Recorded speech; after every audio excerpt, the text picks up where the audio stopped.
Good morning বন্ধুরা, দিন যাপনের গল্পে আমরা চলে এলাম নতুন একটা ব্লগ নিয়ে। আর আজকে হচ্ছে আমরা ট্রাভেল ব্লগ নিয়ে এসেছি। কারণ দেখতে পাচ্ছি আমরা এখন রেডি হয়ে গেছি, আমরা যাচ্ছি ঘুরতে। তো কোথায় যাচ্ছি ক্রমশ প্রকাশ্য, দেখতে থাকো। এখন বাজে ঘড়ি কাটা প্রায় 5টা। তো আমাদের গাড়িও চলে এসেছে, আমরা এখন ঘুরতে যাচ্ছি।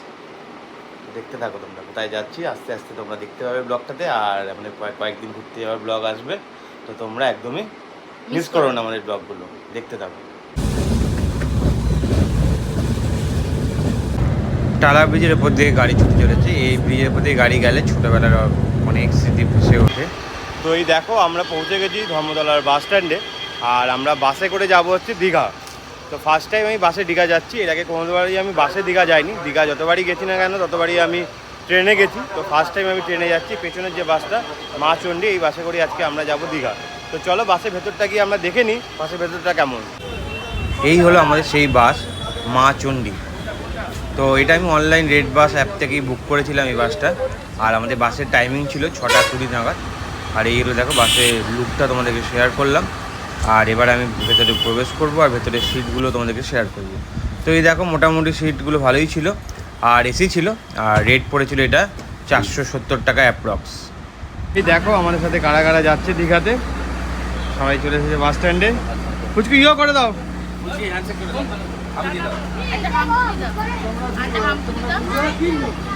তো চলো দীঘা যাওয়া যাক। বাস এখন দাঁড়িয়ে আছে, আমরা উঠবো। টাটা করে দাও, টাটা করে দাও। তো সবাইকে টাটা করে দিচ্ছে।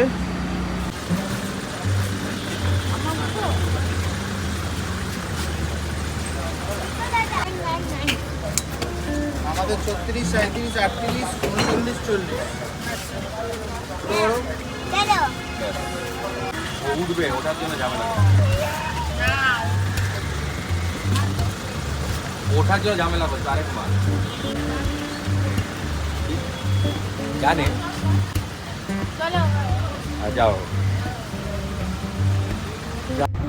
সবাই মিলে আমরা বাসে উঠে পড়লাম। আর সবাই সবার সিটের মধ্যে আমরা বসেও পড়েছি। আর একটু পরেই বাসটা ছাড়বে। বেশি লেট করেনি, 7 মিনিট লেট করে বাসটা ছাড়লো। আর এখন প্রকৃতির দৃশ্য দেখতে দেখতে আমরা ছুটে চলেছি দীঘার উদ্দেশ্যে। অনেক বছর পর আবার দীঘা যাচ্ছি, প্রায় 3 বছর পরে। দেখো বাস আমাদের ছেড়ে দিয়েছে, শুরু হয়ে গেল আমাদের দীঘা ট্রিপের ডে 1। এখন বাস এখান থেকে ছেড়ে দীঘা 10টা 50 হয়ে যাবে। দেখা যাক টাইমে ঢুকে না, বাস লেট করে। হলো আমাদের ট্রিপ।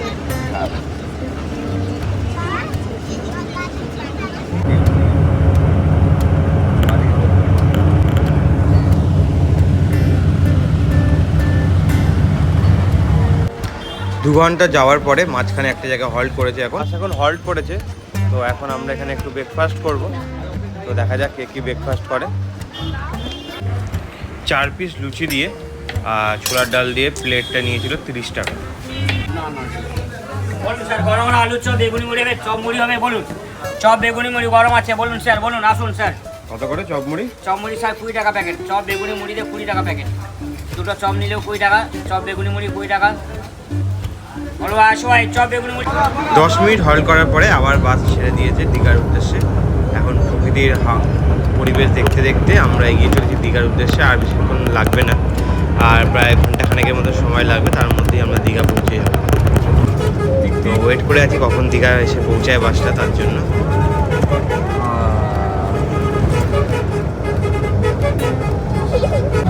চলে এলাম আমরা দীঘার গেটের সামনে। দীঘার গেট ক্রস করে এখন আমরা এগিয়ে চলেছি।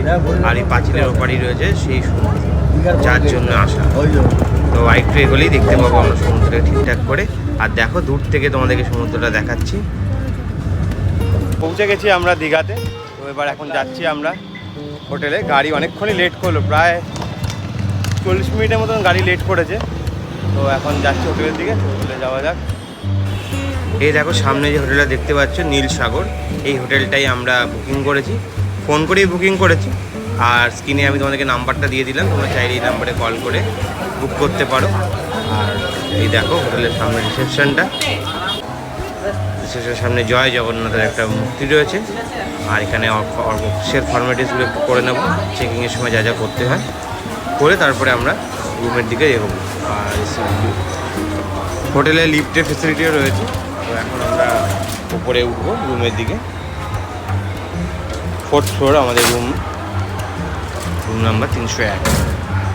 চলো লিফটে করে ওঠা যাক। আর উপরে উঠে তোমাদেরকে রুমের ভিউটা শেয়ার করছি কেমন রুমটা। তো এই হলো আমাদের রুম, 301 নম্বর রুম আমাদের। তো দেখো ঢুকে পড়েছি, রয়েছে একটা সোফা আর বেড তো থাকবেই। তারপরে ওরা একটা কমপ্লিমেন্টারি একটা সাবান দিয়েছে, রয়েছে আয়না, আর ঘরে রয়েছে 2খানা লাইট। আর এসি রুম ছিল আমাদের। আর ওয়াশরুমে কোমোড, বেসিন সবই আছে, বাট গিজার নেই। শীতকালে একটু প্রবলেম, শীতকালে এই হোটেলটা বুক করলে। আর রয়েছে দেখো একটা ব্যালকনিটা খুললে তোমরা দেখতে পাবে। এটা হচ্ছে রাজবাড়ি কমপ্লেক্সের সামনেই একদম আমাদের হোটেল। সামনে থেকে এগিয়ে গেলেই ওই সামনে যে বিল্ডিংটা দেখতে পাচ্ছি ওটা পার করলেই সমুদ্র। তো হোটেল থেকে সমুদ্র ডিস্টেন্স হচ্ছে মাত্র হেঁটে 2 মিনিট। তো আমরা প্রতিবারই এলে এই হোটেলটা বুক করি। তো এদিকে দেখো আমরা রুমে এসে দুজনে আমরা ড্রেস চেঞ্জ করে নিচ্ছি, আর আমরা বিচে যাওয়ার জন্য দুজনে রেডি। এবার এখন যাব বিচে। আর প্রথম দিন আমরা এখন চান করতে যাচ্ছি।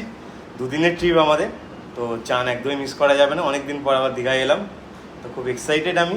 তুমি? খুব। তো চলো সমুদ্রের দিকে দেখা হচ্ছে। 2 মিনিট হেঁটে চলে এলাম আমরা একদম সমুদ্রের সামনে। এটা ওল্ড দীঘার বিচটা। ওল্ড দীঘার বিচ থেকে আমার হোটেলের ডিস্টেন্স একদম 2 মিনিট। এই দেখো সেই সমুদ্র। রোদ ছিল, কিন্তু সমুদ্রটা দেখার পরে সেই রোদটা কতটা লাগছে না। তো এবার একটু পরে আমরা চান করব। তো আমরা এখন এখান থেকে যাব বালি বিচে, যেটা ব্যারিস্টার কলোনিতে, তোমরা অনেকেই জানো। ওই বিচটাতে অনেকক্ষণ ধরে চান করা যায়, কারণ পুরোটাই বালি, আর তো বোল্ডার টপকাতে হয় না। তো তাই আমরা এখন ওল্ড দীঘার বিচটা ধরে হাঁটতে আমরা এখন সেই বালি বিচের দিকে যাব। চান দেখো আমাদের পুরো কমপ্লিট হয়ে গেছে। তো এবার এখন আমরা যাচ্ছি হোটেলের উদ্দেশ্যে। কারণ যদি প্রথম দিন আজকে আর বেশিক্ষণ চান করলাম না, অনেকটা ট্রাভেল করে এসেছি, তো লাঞ্চের টাইমও হয়ে গেছে। তো তাই আজকে অল্পই চান করলাম, কালকে বেশিটা চান করব। তো এখন আমরা হোটেলের দিকে যাচ্ছি। তো এই দেখো আমরা সমুদ্রে স্নান টান করে পুরো কালো হয়ে গেছি একদিনে। তো হচ্ছে বাড়িতে এসে ফ্রেশ হয়ে নিলাম রুমে এসে। তো এখন যাচ্ছি লাঞ্চ করতে। চলো লাঞ্চ সব সেরে আসে। আর এই দেখো এ তো সমুদ্র থেকে উঠতেই চাইছিল না, প্যাঁ করে যাচ্ছে, জোরে করে তুলে নিয়ে যাচ্ছে। আমাদের হোটেলের নিচেই ছিল এই রেস্টুরেন্ট উৎসব হোটেল, আর পেছনে নীল কালারের বিল্ডিংটাই আমাদের হোটেলটা। আর আমরা প্রতিবার এলে এখানেই লাঞ্চ করি। এখানকার খাবারের কোয়ালিটি সত্যিই ভালো। আর এই হলো হোটেলের মেনু কার্ডটা তোমাদেরকে শেয়ার করলাম। প্রাইসও ছিল রিজনেবল। থালি এখানে 80 টাকা থেকে শুরু।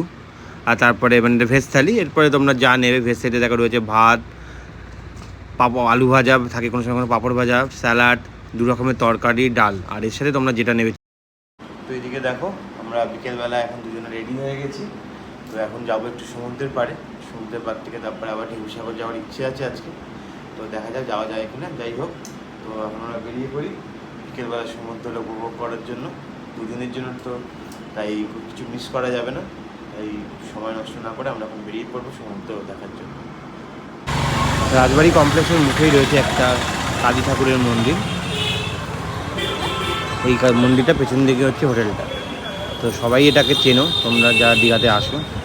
তো এবার আমরা দীঘার সমুদ্রের পাড়ে যাবো, একটু ঠাকুর দর্শন করে নিলাম।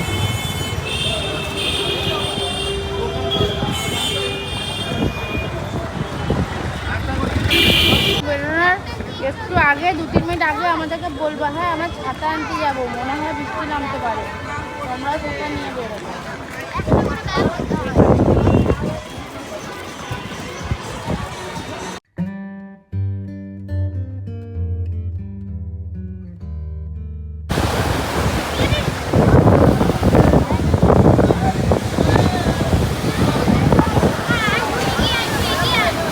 একটু সমুদ্রের পাড়ে টাইম কাটিয়ে আমরা টোটোতে পড়েছি। এখন যাচ্ছি আমরা ঢেউসাগরের উদ্দেশ্যে। সামনে তোমরা দেখো দূরে দেখতে পাচ্ছ দীঘার সেই জগন্নাথ মন্দির, যেটা উদ্বোধন হয়েছিল 30 তারিখে।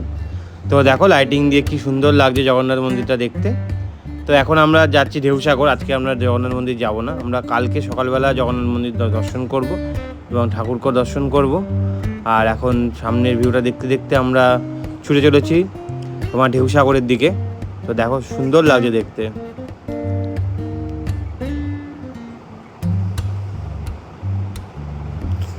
আর বলতে বলতে আমরা পৌঁছে গেলাম ঢেউসাগরের সামনে। তো এবার ঢেউসাগরের ভেতরে ঢুকবো, তার আগে টিকিট কাউন্টার আছে, টিকিট কাউন্টারে টিকিট কাটতে হবে। এখানকার টিকিটের মূল্য হচ্ছে 20 টাকা করে।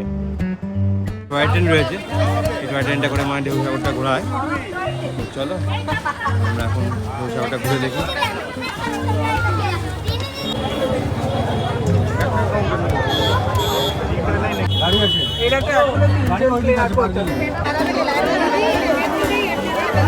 তুমি জগন্নাথ মন্দির লাইনটা চিন্তা করো।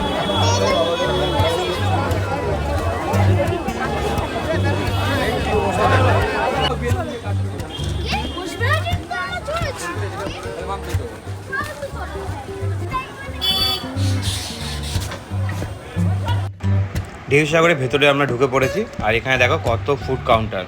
তো আমাকে এর আগে যখন এসেছিলাম তখন এত ফুড কাউন্টার ছিল না, বাট এবার দেখলাম অনেক ফুড কাউন্টার। এখানে দেখো বোটিংও হচ্ছে, অনেকেই বোটিং করছে। আর আমরা এখন ঢেউসাগরের আরও ভেতর দিকে ঢুকবো। আর লাইট দিয়ে সাজিয়েছে দেখো খুব সুন্দরভাবে। যত এগোচ্ছি তত খাবারের দোকান বাড়ছে। আর এখানে দেখলাম একটা প্লেজন টাইপ করেছে, মানে বাচ্চারা যাতে গেম টেম খেলতে পারে তার জন্য এখানে একটা জায়গাও করেছে। আর এই দেখো ঢেউসাগরটা লাইটিং দিয়ে লিখেছে।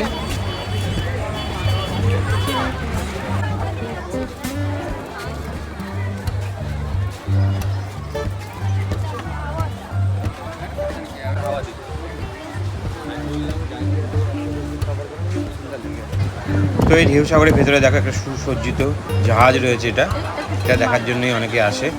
আর এখানে অনেক রাইডসও দেখলাম হচ্ছে। আর অনেকক্ষণ ফুচকা খাইনি, তাই একটু দাঁড়িয়ে বললাম ফুচকা খেতে। আর দেখো ভেতরেও আবার খাবারের দোকান, প্রচুর খাবারের দোকান এখানে অঢেল। ফুচকা খাওয়ার পরে চলে এলাম একটু মোমো খেতে। আর মোমোর সাথে এখানে অনেক কিছু স্ন্যাক্স আইটেমও বিক্রি হচ্ছিলো, বাট আমরা স্টিম মোমো অর্ডার করেছিলাম, তখন মোমোগুলো রেডি করে দিচ্ছে।